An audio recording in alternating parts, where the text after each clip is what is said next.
தமிழ்நாட்டில் பிறந்து ஒருத்தர் வந்து பார்த்தீங்கன்னா வந்து பிரைம் மினிஸ்டர் ஆகவே இல்லை, இது வரைக்கும் இல்லை. அப்படி ஒரு வாய்ப்பு இருக்குமா விஜய்க்குன்ற அந்த திங்கிங்ல இருக்கும். நான் சொல்கிறேன், விஜய் அவர்களுக்கும் த்ரிஷா அவர்களுக்கும் எந்த ரிலேஷன்ஷிப்பும் கிடையாது. அவர் கட் பண்ணிட்டார் அந்த. ஏன்னா அந்த ஏஐ போட்டோ மட்டும்தான் வந்து அநேகமாக அந்த சிக்மா படத்தோட ஃபர்ஸ்ட் ஷோக்கு அத்தனை பேரும் ஆச்சரியப்படுற மாதிரி ஒரு சம்பவம் இருக்கு. ஃபேமிலியோட வரதுக்கான வாய்ப்பு நிறைய இருக்கு. த்ரிஷா அவர்கள் விலகிட்டாங்க அப்படிங்கிறப்போ த்ரிஷா விலகல, விஜய் விலகிட்டார். இந்த மாதிரி த்ரெட்டன் பண்ணியிருக்காங்க அப்படிங்கிற மாதிரிலாம் சொல்றாங்களே. நம்மளால வந்து அவங்களுக்கு எந்த வகையிலும் பாதிப்பு வரக்கூடாதுன்னு நினைச்சாதான் அதான் உண்மையான அன்பு, நட்பு, காதல் எல்லாமே. ஹலோ காந்தம் மீடியா நேயர்களே, நான் உங்கள் விஜய் யாமினி பேசிட்டு இருக்கேன். இன்னைக்கு நம்ம கூட ஷேக்குவாரா ஜெயசங்கர் சார் இருக்காரு. சார் வணக்கம் சார். வணக்கம். நலமா இருக்கீங்களா? நலமா இருக்கமா. த்ருவ் ஸ்ரீனிவாஸ் அண்ட் நவ்யா நாயர். த்ருவ் வந்து என்ன சொல்லியிருக்காரு அப்படின்னா, ஃபியூச்சர்ல நான் வந்து முதலமைச்சர் ஆயிட்டேன் அப்படின்னா இவங்க நவ்யா அவங்க வந்துட்டு த்ரிஷா அவர்கள் மாதிரியே வந்து என்னை வெல்கம் பண்ணணும் அப்படிங்கிற மாதிரி ஒரு சின்ன எக்ஸ்பெக்டேஷன் செட் பண்ணிருக்காங்க. த்ரிஷாலாம் சொல்லல, நீங்களே சேர்த்துங்க. அவர் என்ன சொல்றாருன்னா, நான் வந்து ஒரு நான் லவ் பண்ண, அதாவது நான் ஃபர்ஸ்ட் நான் லவ் பண்ணது நவ்யா நாயர் நான் லவ் பண்ணேன். ஆனால் அவங்களுக்கு வேற ஒரு மேரேஜ் முடிஞ்சு பையன் கூட இருக்கிறான்.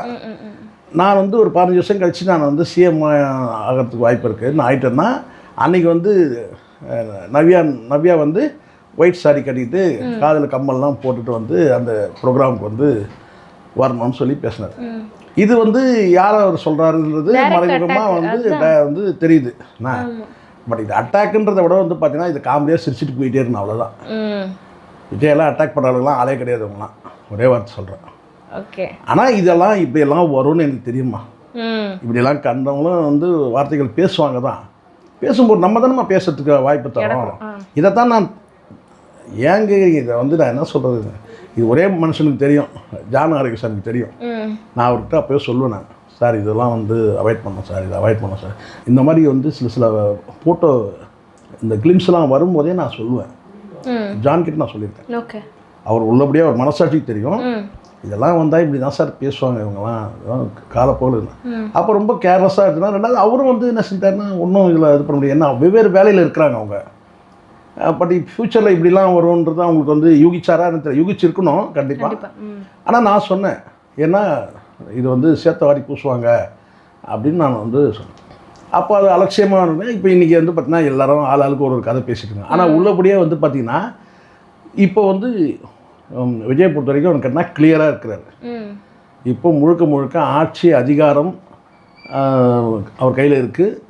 முழுக்க மக்கள் பணியில் தான் இருக்கிறாரு. அது நல்லா தெரியுது. மக்கள் பணியில் வந்து பார்த்தீங்கன்னா சில திட்டங்கள் நிறைவேற்றலை, அதுக்கு ஃபண்டு இல்லை, அது இல்லை, அதெல்லாம் ஒரு பிரச்சனை இருக்குது. ஆட்சி அதிகாரத்தில் வந்து ஏகப்பட்ட பிரச்சனை இருக்குது. ஆனால் இந்த தனிப்பட்ட இந்த பிரச்சனையை பொறுத்த வரைக்கும் கேட்டிங்கன்னா, த்ரிஷாவை பொறுத்த வரைக்கும் அவர் வந்து அவர் கட் பண்ணிட்டார் அந்த. ஏன்னா அந்த ஏஐ போட்டோ மட்டும்தான் பண்ணி, அந்த ஏஐ போட்டோ வச்சதில் வந்து அவருக்கு உடன்பாடே கிடையாது. அவருக்கு தெரியவும் தெரியாது. அவரே ஷாக்காக இருக்கிறார். அதுக்கப்புறம் அவர் பேசி வந்து நான் சென்றார்னா வந்து சுத்தமாக வந்து அந்த கனெக்ஷனை வந்து கட் ஆகிடுச்சு. இவருடைய ஸ்டேட்டஸ் வேறு லெவலில் போயிடுச்சு. இதுக்கு மேலே அதை வந்து ஏன்னா ஒரு இப்போது நான் இருக்கிறேன்னா யார் ஒருத்தரும் இருக்குங்க, நம்ம இன்னொருத்தர் மீது நம்ம அன்பு காட்டுறோம்னா அவங்களுடைய வெல்ஃபேர் ரொம்ப ரொம்ப முக்கியம் நமக்கு. யார் மீது அன்பு காட்டினாலும் அவங்களுடைய வெல்ஃபேர் தான் முக்கியம். இங்கே நம்ம விரும்புறதெல்லாம் கிடையாது. நம்மளால வந்து அவங்களுக்கு எந்த வகையிலும் பாதிப்பு வரக்கூடாதுன்னு நினச்சாதான் அதான் உண்மையான அன்பு, நட்பு, காதல் எல்லாமே. நாம் செய்யக்கூடிய ஒரு விஷயம் வந்து எந்த வகையிலாவது அவங்களுடைய புகழுக்கோ பேருக்கோ களங்கம் ஏற்படுதுன்னா அதை பண்ணக்கூடாது. இது எவ்வளோ தப்பான விஷயங்கள். இப்போ ஒரு கெரியரில் வந்து அவர் முன்னேறி போயிட்டு இருக்கும்போது அந்த இடத்துல நீங்கள் வந்து பார்த்தீங்கன்னா வந்து உங்கள்கிட்ட இருக்கிற அந்த என்ன சொல்கிற அந்த உறவு முறையை, அந்த நட்பை, இல்லை ஏதோ ஒன்று நீங்கள் வந்து அந்த இடத்துல நீங்கள் அதை வெளிப்படுத்துறீங்கன்னு சொன்னால் அப்போ அவரை பற்றி உங்களுக்கு கவலை இல்லை, அவருடைய முன்னேற்றத்தை பற்றியோ கவலை இல்லை. இப்போ இங்கே சாதாரண மக்களுக்கு கூட ஒரு அக்கறை இருக்குது. தமிழ்நாட்டில் பிறந்து ஒருத்தர் வந்து பார்த்தீங்கன்னா வந்து பிரைம் மினிஸ்டர் ஆகவே இல்லை, இது வரைக்கும் இல்லை. அப்படி ஒரு வாய்ப்பு இருக்குமா விஜய்க்குன்ற அந்த திங்கிங்ல இருக்கும். நீங்கள் அதுக்கு அந்த பார்த்தீங்கன்னா தகுதி இருக்குது, தகுதியில் இது காலம் முடிவு பண்ண போது அவரும் வந்து பார்த்தீங்கன்னா வந்து நாளைய விஜய் நமக்கு தெரியுமா? தெரியாது. இன்றைய விஜய் நமக்கு தெரியாது. இன்றைய விஜய் நமக்கு தெரியாது தானே. நேற்று தெரியாதுல்ல. அப்போ நாளைக்கு எதுனா நடக்கலாம். அதுக்கு தகுதி இருக்குது இல்லைன்றது அது மக்கள் முடிவு பண்ண போகிறாங்க, அது வேறு விஷயம். அது அவர் வந்து தன்னை வந்து மாற்றிக்க போகிறாருன்றதுலாம் வேறு. ஆனால் ஒரு வாய்ப்பு அப்படி கிடைக்குமா? இவர் வந்து இங்கே தமிழ்நாட்டில் பிறந்தவர் ஒருத்தர் பிரைம் மினிஸ்டர் ஆக முடியுமா? இது வரைக்கும் அது வந்து ஒரு கேள்வியாக தான் இருக்குது. அப்போது இருக்கிற அந்த கெரியர்லேருந்து அடுத்த கெரியருக்கு போகிறதுக்கான ஒரு வாய்ப்புகள் இருக்கும்போது அதுக்கு வந்து நீங்கள் வந்து முட்டுக்கட்டை போடுற மாதிரி பண்ணுறது எப்படி சரியாக இருக்கும்? கண்டிப்பாக சரியில்லை. அது அந்த இடத்துல வந்து அந்த ஏஐ படத்தை போட்ட உடனே எனக்கெல்லாம் வந்து அப்படியே கால்லேருந்து தலை வரைக்கும் அப்படியே எரிஞ்சிருச்சு எனக்கு. எல்லா ஃபேன்ஸ்க்குமே அப்படிதான் இது என்ன அநியாயமாக இருக்குது இது வந்து. அப்போது அவர் கொடுத்த இடத்த வந்து மிஸ்யூஸ் பண்ணிட்டாங்க. அவர் வந்து ஒரு ஒரு ஒரு அரசியல் கட்சி தலைவராக இருந்து இருக்கிறது வேற, அதை கடந்து வந்து எல்லா மனிதருக்கும் இங்கே வந்து பார்த்தீங்கன்னா தான் செய்கிறது சரின்னு தெரியுமா, அப்புறம் உணர்த்துவாங்க, அக்கம் பக்கத்தில் இருக்க உணர்த்துவாங்க, இல்லை இது சரியில்லை, உங்கள் பொசிஷனுக்கு இது சரி கிடையாது, இது சரி கிடையாதுன்னு சொல்லும்போது அப்போ தான் வந்து இந்த மக்கள் வந்து நம்ம மேலே எவ்வளோ அபரிதமான அந்த நம்பிக்கை வச்சுருக்காங்க. இந்த நம்பிக்கைக்கு முன்னாடி இந்த பெண்ணோட நட்பு என்ன, இந்த பெண்ணோட உறவு என்ன, நமக்குன்னு ஒரு கேள்வி வரும். ஏன்னா மக்கள் அபரிதமான மக்கள் வந்து கோடிக்கணக்கான மக்கள் வந்து நம்பிக்கை வச்சு வாக்களிச்சிருக்கும் போது இது ஒரு அற்பத்தனமான வந்து ஒரு உறவாக தானே ஆயிடுச்சு. காரணம் என்னென்னா நைட்டு மிட் நைட்டுக்கு வந்து பார்த்தீங்கன்னா வந்து ஒரு நாள் கழித்து இதுக்கு என்ன ரிப்ளை வந்து கொடுக்குறாங்களாமா அந்த அம்மா, என்னுடைய ரசிகர்களுக்கு நான் போட்டேன். ரசிகர் எங்கே உங்களுக்கு இருக்கிறாங்க? விஜய் வந்து பார்த்தீங்கன்னா இன்றைக்கி சொல்கிறோம், இன்றைக்கி இந்த இருக்கிற அமைச்சர்கள், இன்றைக்கி இருக்கிற அத்தனை அமைச்சரும் சொல்கிறேன், எல்லாருமே வந்து பார்த்தீங்கன்னா வந்து விஜய் நினச்சி தூக்கி போட்டார்னா ஒன்றுமே இல்லை, அது குப்பை தான், அடுத்த செகண்ட் குப்பையாயிரும். கண்டிப்பாக ஒரு அமைதியாக இருக்கிற வரைக்கும் தான் அதெல்லாம். ஆமாம், அப்படி இல்லை, அவர் கூட இருக்கிறதுனால உங்களுக்கு மரியாதை. பூவோட சேர்ந்த நாரும் மணக்கம்னு சொல்லி சும்மா சொன்னாங்க இல்லையா? அப்போ அந்த இடத்துல வந்து பார்த்தீங்கன்னா உங்களுக்கான ரசிகர்கள் யாருக்கு? இப்போ பாருங்க, விஜய் வந்து தூக்கி போட்டார்னா முடிஞ்சிச்சு, அதை பற்றி பேச்சே எடுக்க மாட்டேங்குது, முடிஞ்சிச்சு இல்லை? அப்போ அன்னைக்கே வந்து பார்த்தீங்கன்னா அது வந்து இதுதான் முன்னாடியே பண்ணியிருந்திருக்கலாம் அப்படிங்கிறதா வந்து நிறைய பேர். அதுதான் சில நேரங்களில் சில மனிதர்கள் அப்படி தான் சொல்லுவாங்க.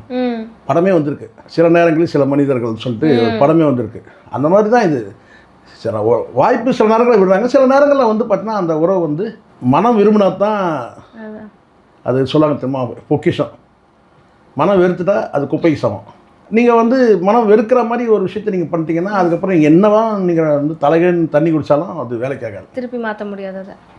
இது வந்து அவரோட பர்த்டேங்கிறது வந்து எவ்வளோ ஒரு ஸ்பெஷலான விஷயம். இப்போ அதுவும் சேம் ஆனதுக்கு அப்புறம் அப்படி இல்லைம்மா, நீங்கள் சக பல பேர் வந்து முதலமைச்சருக்கு வாழ்த்து சொல்கிறாங்க. வாழ்த்து சொல்லாத ஒரே ஆள் நான் தான். நான் வாழ்த்து சொல்ல மாட்டேன் சொல்ல, ஏன் சொல்ல மாட்டேன்னு சொன்னால் ஒரு குடும்பத்தோடு சேர்ந்து ஒன்றா இருக்கட்டும், அப்போ வாழ்த்து சொல்கிறேன். இப்போ நான் வாழ்த்து தனியாக இருக்கிற வரைக்கும் பேச்சுலருக்குலாம் நான் வாழ்த்து சொல்கிறதுலன்ட்டேன் ஒரே வார்த்தை. இது விஜய் வந்து இப்போ பேச்சுலரு, ஆனால் நான் வாழ்த்து சொல்ல மாட்டேன். என்ன சார் பிறந்தநாள் வாழ்த்து சொல்கிறதுக்கு நான் சம்பிரதாயத்தில் நம்ம சொல்ல மாட்டோம், ஆழ் மனசுலேருந்து சொல்லணும் இல்லையா, அடி மனசுலேருந்து சொல்லணும். அதனால் நான் வந்து வாழ்த்து தான் சொல்ல மாட்டேன், வாழ்த்து இல்லைன்னு சொல்லிட்டேன். அது இப்போ எல்லாரும் வந்து வாழ்த்து சொல்லும் போது, ஒவ்வொருத்தரும் வாழ்த்து சொல்லும் போது நீங்கள் அன்னையோட கும்பலோடு சேர்ந்து சொல்லிட்டு இருந்தால் பிரச்சனையே கிடையாது. யார் திரிஷாவே நான் சொல்கிறேன், நீங்கள் கும்பலோட வாழ்த்து சொல்ல பரவாயில்ல, நீங்கள் அதுக்கப்புறம் ஒரு நாள் கழித்து அடுத்த நாள் நீங்கள் வந்து போடுறீங்க சொன்னால் இங்கே எவ்வளோ ட்ரோல் மெட்டீரியல் ஆகிட்டு இருக்குது. முழுக்க முழுக்க எவ்வளோ விஷயங்கள் வந்து என்ன மாதிரியான ஒரு பரபரப்பான சூழல் இது. ஏன்னா அன்னைக்கு காலையில தான் வந்துட்டு அவர் சட்டசபையில் அவ்வளோ பெரிய விஷயம் பண்ணிட்டு மக்கள் ரொம்ப ரெஸ்பெக்டடா ஃபீல் பண்ணாங்க. இப்போ மக்களுடைய வந்து நம்பிக்கை, மரியாதை எல்லாத்தையுமே கெடுத்து, எல்லாமே அந்த பதவிக்குள்ள கண்ணியம் எல்லாமே வந்து நீங்க போடுற ஒரே ஒரு வேலையாயிடுதுல்ல. அப்போ வந்து நீங்க உங்களுக்கு வந்து எதை பத்தி உங்களுக்கு கவலை கிடையாது. அப்போ விஜய் அவர்கள் பொறுத்த வரைக்கும் என்ன செஞ்சாருன்னா, அது நிறைய பேருக்கு இப்போ தெரியலமா, தெரியாத அதையே ஊட்டிட்டு கிடக்குறான் பல பேர். நான் சொல்கிறேன், விஜய் அவர்களுக்கும் த்ரிஷா அவர்களுக்கும் எந்த ரிலேஷன்ஷிப்பும் கிடையாது. இப்போ கிடையாது. இப்போ ஆக்ஷன் எடுப்பாரா அல்லது இந்த மாதிரி த்ரெட்டன் பண்ணியிருக்காங்க அப்படிங்கிற மாதிரிலாம் சொல்கிறாங்களே, போய் அவங்க பேசுவாங்களா? அதெல்லாம் கிடையாதுமா, அதெல்லாம் ஒன்றும் பண்ண முடியாதுமா. அவங்களுடைய இப்போ ரயில் பயணத்தில் எப்படிமா, இப்போ விஜய் அவர்கள் நீண்ட பயணம் அவருக்கு இருக்குது, அடுத்தது பிரைம் மினிஸ்டர் ரேஸில் இருக்கிறாரு, ஒரு நீண்ட நெடிய பயணம் இருக்குது. என்னதான் அரசியலுக்கு வந்துட்டாரு, இப்போ வந்துட்டு விஜய் அவர்கள் நடிக்கவே மாட்டாரு. அவரோட கடைசி படமான ஜனநாயகன் வந்து சமீபத்தில் வெளியே வர போகுது, ஆல்மோஸ்ட் டேட்லாம் அனௌன்ஸ் பண்ணிட்டாங்க 23rd அப்படின்னு சொல்லிட்டு. ஃபைனலி ஜனநாயகன் வந்து சர்டிஃபிகேட் கொடுத்து அது வெளியவும் வர போகுது அப்படின்னு சொல்லி பேசப்படும் போது, இதே டைம்ல தான் ஒரு 30th ஜூலை போல ஜேசன் சஞ்சயோட படம் சிக்மா வந்து வெளிவர போகுது அப்படின்னு சொல்லியிருந்தாங்க. ஸோ இப்போ கிளாஷ் வர வாய்ப்பில்லை, ஏன்னா வந்துட்டு அந்த படத்தை எப்படியும் போஸ்ட்போன் பண்ணி தான் ஆகணும் விஜய் அவர்களுக்காக. ஸோ இதை பண்ணிட்டாங்க, ஆல்ரெடி செப்டம்பர் கிட்ட போயிடுச்சு படம் சிக்மா. ஜனநாயகன் வந்து 23ஆம் ரிலீஸு. அதை நம்ம கொண்டாடுறதுக்கு ஒரு மாதம் தேவைப்படும்ல. கண்டிப்பாக ஒரு மாதம் போதாது சார், பத்தாது இல்லை. அதுதான் சரி, நான் பார்த்தவங்களே திரும்பி பார்த்துட்டு இருப்பீங்க இல்லையா, அப்படிதானே? கண்டிப்பாக நாங்களாம் ஒருத்தர் தான் பார்ப்போம், கடைசி படம் சார். அதான் சரி, அதான் நான் சொல்கிறேன். ஆனால் நீங்கள் அப்படி நினைக்கிறீங்க. என்னை கேட்டால் விஜய் வந்து மீண்டும் நடிப்பார்னு நான் நினைக்கிறேன். ஏன்னா இப்போ தான் நான் ஒரு படத்தில் நான் வில்லனாக நடிச்சிட்டு இருக்கிறேன். எனக்கு ரொம்ப ஆசை விஜய் படத்தில் நான் ஒரு படம் வந்து வில்லனாக நடிச்சிட்டு இருக்கிறேன். அந்த ஃபுல் படமும் முழு படத்தில் வில்லனாக நடிக்கிறேன். சின்ன சீன்லாம் கிடையாது, முழு படமும் வில்லன் நடிக்கிறேன். எனக்கு ஒரு ஆசை எனக்கு கேட்டால், சரி நம்ம வந்து நடிக்க வரும்போது தானே இந்த மாதிரி விஜய் வந்து முதலமைச்சர் ஆகிட்டாரு போச்சுன்னா, அதனால் வந்து பார்த்தீங்கன்னா இன்னொரு ஒரே ஒரு படத்தை நடிச்சு நான் வில்லனாக நடிச்சிட்டேன்னா அப்பா இந்த பிறவி பயிரை அடைஞ்சிட்டேன். பார்க்கலாம் அது என்ன நடக்குதுன்னு பார்க்கலாம். பட்டு வந்து ஜேசனுடைய படம் வந்து பார்த்திங்கன்னா வந்து ஒரு இன்டர்நேஷ்னல் ஸ்டாண்டர்டுமா படம். அது வந்து சில தகவல் வந்த அடிப்படையில் தான் நான் சொல்கிறேன். லைக்கா வந்து நல்லாவே செஞ்சுருக்கிறாங்க. தயாரிப்பு வந்து நல்ல ப்ரொடக்ஷனு, நல்லா இவர் ஒர்க் பண்ணியிருக்கிறாரு. தன்னுடைய முழு சக்தியை முழு என்ன சொல்கிறேன்னா திறமையும் வந்து வெளிப்படுத்தியிருக்கிறாரு. நிறைய ஸ்ட்ரகிள் பண்ணி தான் இதெல்லாம் ஸ்ட்ரகிள். ஆமாம், இப்போ வந்து உங்களுக்கு தெரியலம்மா, இப்போது ஒரு படத்தை எடுக்கக்கூடிய இப்போ எக்ஸாம் இருக்குது, நீங்கள் அதுதான் ரொம்ப ரொம்ப கஷ்டம். பல பேர் கேலி கிண்டல் பண்ணுறவங்களாம் நான் சொல்கிறேன், நீங்கள் கேலி கிண்டல் பண்ணிவிட்டு போயிடலாம். நீங்கள் ஒரு விஷயம் நல்லா புரிஞ்சுங்க. இப்போ எக்ஸாம் எழுத போகிறீங்க. நான் வந்து எக்ஸாம் வந்து இப்போ நீங்களும் யாரும் வந்து எக்ஸாம் எழுதும்போது பார்த்தீங்கன்னா நம்ம ஒரு சந்தோஷமான மனநிலையில் இருந்தோம்னா நம்ம அந்த எக்ஸாம் நல்லா எழுதிட்டு வருவோம். கண்டிப்பாக எக்ஸாம் எழுத போகும்போது நமக்கு ஏதோ குடும்ப கஷ்டம், இல்லை வீட்டில் இந்த ஏதோ ஒரு பிரச்சனை, இல்லை யாரோ ஒருத்தர் வந்து இழந்துட்டோம், இல்லை வீட்டில் ஒரு ஸ்ட்ரகிள் ஓடிட்டு இருந்துன்னு வச்சுங்களேன், அப்பா அம்மாவுக்கு சண்டை, அப்படின்னா ஒரு எக்ஸாம் எழுத போனால் நம்ம நிம்மதியாக எழுதுவோம். எக்ஸாம் கண்டிப்பாக முடியாது, சான்ஸே கிடையாது. வெறும் பேப்பர் நான்லாம் வந்து 2 பேப்பர் ஒன்று கீச்சு ஒன்றா கொடுத்துட்டு வருவேன். உள்ளபடியே அப்படி தான், சரிங்களா? அதெல்லாம் கடந்த கால வாழ்க்கையில் நிறைய இருக்குது.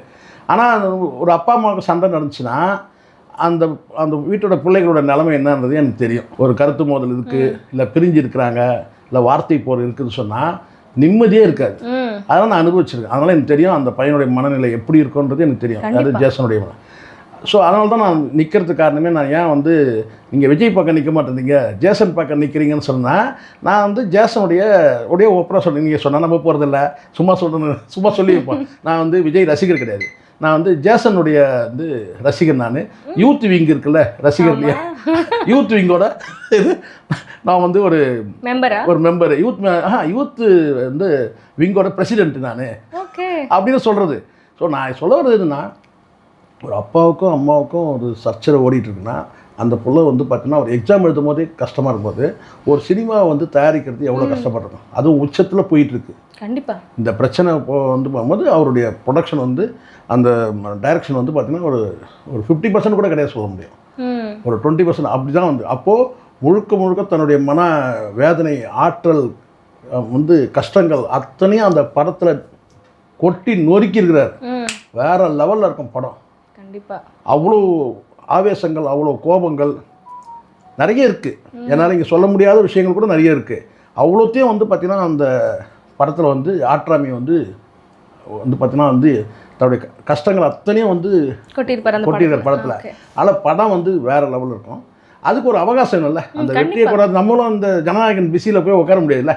ஜனநாயகன் படம் வந்து கொண்டாடுனா அது வந்து உங்களுக்கு தெரியும், அந்த முழுக்க விஜய் ரசிகர் கூட்டம் வந்து எப்படி இருந்தாலும் ஒவ்வொன்றும் பார்க்க தான் போகிறாங்க. கடைசி படம் சிக்மாவை பார்க்கறது வேற, டெக்னாலஜியோட பொருத்தி பார்க்கறது இல்லை. சப்ஜெக்ட் சிக்மான்றதே உங்களுக்கு தெரியும் நினைக்கிறேன். சிக்மான்றது எனக்கு மீனிங்கே வந்து தனித்து விடப்பட்டவன் தான். அதாவது வந்து யாருடைய தயவு இல்லாமல் இயங்கக்கூடியவன், சரிங்களா? தனித்துவம் வாய்ந்தவன், தன்னம்பிக்கை கொண்டவன், அதுதான் அந்த மீனிங்கு.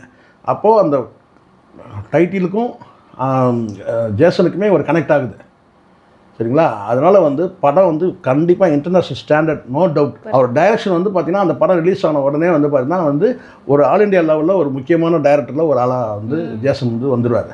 அதுக்கப்புறம் அவர் நடிக்க போகிறாருலாம் சொல்கிறாங்க, நிறைய விஷயம் சொல்கிறாங்க. வரட்டும், நடிக்கட்டும். யார் பிடிக்கிறாங்க. விஜய் எடுத்து ஜேசன் சஞ்சய் பிடிக்கிறதுல என்ன கஷ்டம்? விஜய் எடுத்து வந்து பார்த்திங்கன்னா இன்னொருத்திட்ட கொடுத்துட்டு வர முடியாதுல்ல, சொல்லுறேன். அப்படியே துப்பாக்கி கொடுத்தாலும் தூக்கி நெத்தியில் வைக்கிறான் இல்லையா? துப்பாக்கி கொடுத்தாலும் வந்து விஜய் நெத்திலே கொண்டு வந்து வைக்கிற மாதிரி தானே இருக்காங்க இல்லையா? அந்த வகையில் வந்து பார்த்தீங்கன்னா வந்து விஜய் எடுத்து ஜேசன் ஒரு கதாநாயகனுக்கு அத்தனை அம்சமும் இருக்குது. ஒரு டைரக்டராகவும் இருக்கிறதுனால பார்த்தீங்கன்னா விஜயோட பெட்டரான ஒரு, இதை சொல்கிறது எனக்கு எந்த தயக்கமும் இல்லை, விஜயோட ஒரு பெட்டரான வந்து நடிகராக வந்து ஜேசன் வரத்துக்கு வாய்ப்பு இருக்குது. அதான் இப்போயே நான் சொல்லிட்டேன், ரசிகர் மன்றத்தோட பார்த்தீங்கன்னா ரொம்ப காமா, ரொம்ப பாய்ஸ்டா இருக்காங்க. இப்படி கரெக்டா இப்படி பண்ணணும் அப்படினு சொல்லி டிசிப்ளின்டா இருக்காங்க. முதல்ல வந்து விஜய் வந்து சைலண்டானவர் தான். ஆமா, ஃபர்ஸ்ட் பாயிண்ட் புரிஞ்சுங்க. விஜயே வந்து சைலண்டானவர் தான். ரொம்ப வந்து இந்த பிளாஸ்ட்லாம் படத்தில் தான். ஆனால் மேடையில் வந்து பஸ்ட் ஆகிறாரு சமயத்தில்னு வச்சுக்கலாம், அது வேறு விஷயம். இது அரசியல் பஸ்ட் ஆகி தான் ஆகணும், வேறு வழி கிடையாது. பட்டு விஜய் பார்த்தோன்னா நேச்சுரல், அவருடைய இயல்பு தெரியும்ல, ரொம்ப சைலண்ட்டானவர். அம்மாவும் சைலண்ட்டானவங்க தான். ஸோ இந்த 2 பேருடைய சைலண்ட்டு தான் சில நேரங்களில் வந்து மற்றவங்களுக்கு வந்து அவங்களுக்கு சாதகமாகிடுது இல்லையா. அப்போ ஒரு மகன் வந்து பொறுத்த வரைக்கும் நான் கேட்டேன்னா, அம்மாவும் சைலண்ட்டாக அப்பாவும் சைலண்ட்டாக அவரும் வந்து சைலண்ட்டாக தான் இருப்பார். ஆனால் படத்தில் சைலண்ட்டாக இருக்காது படம். கண்டிப்பாக சைலண்ட் படம் கிடையாது. ஜனநாயகனும் பிளாஸ்ட் தான் இருக்க போது, எனக்கு தெரிஞ்சு சிக்மாவும் பிளாஸ்ட் தான் இருக்க போது. என்ன கேட்டால் வந்து பார்த்தீங்கன்னா, எதை விட எது பெட்டர்ன்ற அந்த காம்படிஷனே போகலாம். இது வேற ரூட்டு, அது வேற ரூட்டு. இது கான்செப்ட் வேற, அது கான்செப்ட் வேற. இது வந்து ஒரு அரசியல்வாதியோட படம். அரசியல்வாதினா படத்திலே ஒரு அரசியல்வாதியை தான், போலீஸ்காரராக இருந்தாலும் ஒரு அரசியல் பேசக்கூடிய படம். அது வந்து அப்படி கேட்டால் ஒரு தனி மனிதனுடைய போராட்டத்தை வந்து காட்டக்கூடிய படமாக இருக்குது. ஸோ ரெண்டும் டிஃபர் ஆகுது. ரெண்டுமே வெற்றி அடையிட்டோம். இதில் இது பெரிய வெற்றியா அது பெரிய வெற்றியான்றது ஒன்றா. எப்படி பார்த்தாலும் ஜேசன் வந்து பார்த்தீங்கன்னா தமிழ் சினிமாவில் அசைக்க முடியாத இடத்துல உட்காருவார் ஒரே படத்துலேயே. ஃபஸ்ட்டு ஒரே படத்தில் தமிழ் சினிமாவில் அசைக்க முடியாத இடத்துல ஜேசன் இருப்பார். சூப்பர். கான்க்ரீட்டாக நான் சொல்கிறேன். த்ரிஷா அவர்கள் விலகிட்டாங்க அப்படிங்கிறப்போ, த்ரிஷா விலகலை, விஜய் விலக்கிட்டார். துசரை கண்டால் தூர விலகுன்னு நம்ம அம்மாலாம் சொல்லி கொடுத்துருக்காங்க இல்லையா. சரிங்களா, இது கொஞ்சம் முன்னாடியே பண்ணியிருந்தா இன்னும் அப்படிலாம் இல்லைம்மா. சில நேரங்களில் சில முடிவுகள் வந்து ஒரு தனி மனிதனுடைய முடிவுமா இதெல்லாம், அப்படி தான் நம்ம எடுத்துக்கணும். சமூகத்தில் நம்ம எவ்வளோ பெரிய பொறுப்பில் இருக்கிறோன்றதை உணர்றாரு, எதிர்கட்சிகள் எப்படி விமர்சனம் பண்ணுறாங்கன்றதை பார்க்குறாரு. ஸோ இதுக்கெல்லாம் ஒரு அவகாசம் தேவைப்படுது, அவ்வளோதான். கண்டிப்பாக இல்லையா. அதுக்கான வந்து அந்த சஃபிஷியன்ட் டைம் நம்ம கொடுக்கணும் தானே. கண்டிப்பாக. சரிங்களா. இப்போ அவரே உணர்ந்துட்டாரு, நம்ம வந்து தப்பான நபர் கூட சில பேர்ட்ட நம்ம பழகுறோம். 10 வருஷம் கழிச்சு அவனுடைய இயல்பு தெரியுது. அப்போ நம்ம என்ன செய்யறோம், எப்போ தெரியுதோ அப்பதான் நம்ம விளக்கிறோம், அவ்வளோதான். இதோட தேவையில்லை. இப்படிதான் உன்னுடைய வந்து நோக்கம் இதானா, நீ இப்படிப்பட்ட நபரா நீ அப்படின்னு ஒரு கட்டத்தில் வந்து அப்படிதான் இதை எடுத்துக்கணும். அவர் வந்து லாங் ட்ராவலில் இருக்கிறாருன்னா, அவர் என்ஜின் டிரைவரு, லாங் ட்ராவலில் இருக்கிறாரு. சரிங்களா, டெல்லி வரைக்கும் போகணும். நீங்கள் நடுவில் விஜயவாடாவில் இறங்குறேன்னு சொன்னால் இறங்கிருக்கன்ட்டாரு. அதானே கரெக்டு, அப்படி தானே கரெக்டு. அப்போ அவர் என்ன நினைக்கிறாருன்னா, நம்மளை ஃபாலோ பண்ணுறவங்களுக்கு நம்ம வந்து ஒரு எக்ஸாம்பிளாக ஆகிடக்கூடாதுன்னு நினச்சிருக்கலாம். இது நம்ம பண்ணுறது வந்து தவறான ஒரு முன்னுதாரணம் ஆகுது. அப்போது வேணான்னு முடிவு பண்ணுறாரு. அவர் முடிவு பண்ணுறது தான். அதனால தான் நான் சொன்னேன், விலகிட்டாங்கன்னு சொன்னீங்கல்ல, விலக்கிட்டாருன்னு சொல்லிட்டேன். அநேகமாக அந்த சிக்மா படத்தோட ஃபர்ஸ்ட் ஷோக்கு மேபி ஃபேமிலியோட வரதுக்கான வாய்ப்பு நிறைய இருக்கு. அது வந்து ஒரு ஹாப்பியஸ்ட் நியூஸாக தான் இருக்கும். கண்டிப்பாக எல்லாருக்கும் சரி. ஜனநாயகனுக்கே வாய்ப்பு இருக்கான்னு தெரியல என்ன. ஆனால் வந்து சிக்மா படத்தோட ஃபர்ஸ்ட் ஷோக்கு அத்தனை பேரும் ஆச்சரியப்படுற மாதிரி ஒரு சம்பவம் இருக்கு. ஓகே, அது நம்ம பொறுத்திருப்போம். ஒட்டுமொத்த தமிழ்நாடே அன்னைக்கு சந்தோஷப்படும். மொத்த தமிழ்நாடும் கேட்குறப்ப எனக்கே சந்தோஷமா இருக்குன்னா, பல விதமான ஃபேன்ஸ்க்கு செம்ம சந்தோஷமா இருக்கும் போது பொறுத்து இருந்து பாருங்க. அந்த சிக்மா படத்தோட ஃபர்ஸ்ட் ஷோக்கு தமிழ்நாடே வந்து ஆச்சரியப்படுற மாதிரி ஒரு சம்பவம் இருக்கு. சினிமா சார்ந்த பல்வேறு விஷயங்களை பத்தி பகிர்ந்து கொண்டதுக்கு ரொம்ப நன்றிங்க. நன்றிமா.